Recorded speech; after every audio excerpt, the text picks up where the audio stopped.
Look at whatever dog is nearest to you right now, or just picture one, and hold this thought. Its ancestor was a wolf that would have killed your ancestor without a second thought. Not because it was provoked, not because it was hungry, just because that's what wolves did. This didn't happen because ancient humans were clever enough to tame one. It happened because of an accident so slow and so gradual that nobody alive to witness it had any idea it was happening. Here's what made that accident possible. Food scraps. Ice Age hunter-gatherer camps weren't clean places. They left behind bone piles, offal, the remnants of a kill that weren't worth carrying. And wolves, being wolves, noticed. The problem was that most of them couldn't get close enough to do anything about it. Their stress threshold, essentially the internal alarm that tells an animal to flee from a threat, was calibrated for maximum survival in the wild, which meant that anything resembling a human triggered an immediate exit. Most wolves smelled the food, felt the proximity of people, and bolted. But not all of them. A small subset had a slightly higher tolerance for that stress. Not courage, not trust, just a marginally quieter alarm system.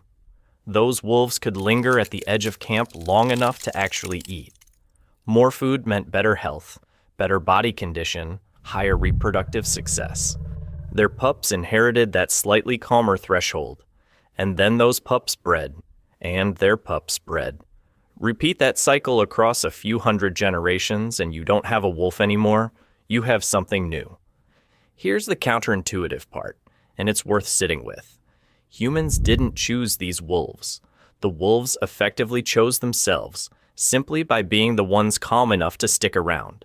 Ancient humans weren't running a domestication program. They were just sitting by a fire, probably arguing about something, completely oblivious to the selection pressure they were generating by existing near a garbage pile. Researchers call this self-domestication, and it's not just a theory. In the 20th century, a geneticist named Dmitry Belyaev tested the mechanism directly by breeding silver foxes purely for tameness, selecting only for reduced fear of humans. Within 40 generations, the foxes had floppy ears, shorter snouts, and wagging tails. Nobody asked for any of that. Which raises the question the next section answers. When you select for calm, what else are you accidentally selecting for? Belyaev's foxes grew floppy ears and wagging tails just from selecting for calm. Nobody planned that. If you were a wolf at the edge of that camp, would you have been brave enough to stick around, or would you have bolted? Drop your answer in the comments below. Because what happened next to those calm wolves gets genuinely strange. When you select for low-stress hormones and a calmer temperament, you are not just selecting for personality. You are selecting for a whole package of traits that travel together, biologically linked in ways nobody fully understood until recently. Floppy ears, rounder, more juvenile faces, higher-pitched vocalizations, reduced aggression. These aren't cosmetic changes.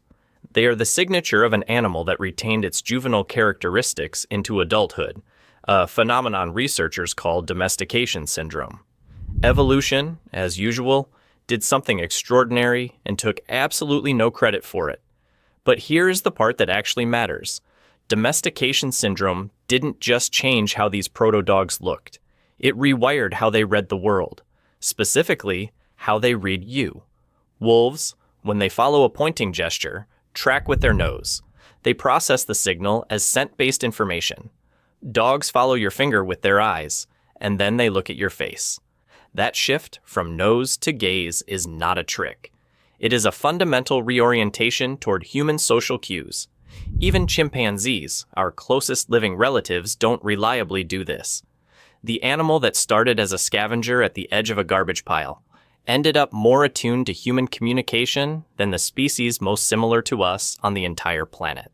The oldest confirmed dog burial found so far dates to roughly 14,000 years ago at a site in Germany, where a dog was interred alongside two humans.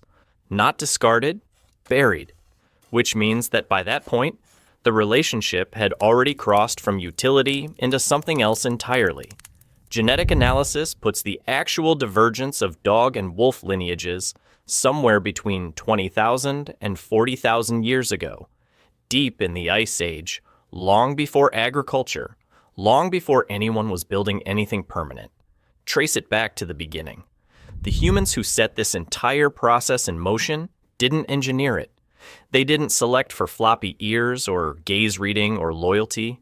They just didn't chase the calm wolves away. That's the whole intervention.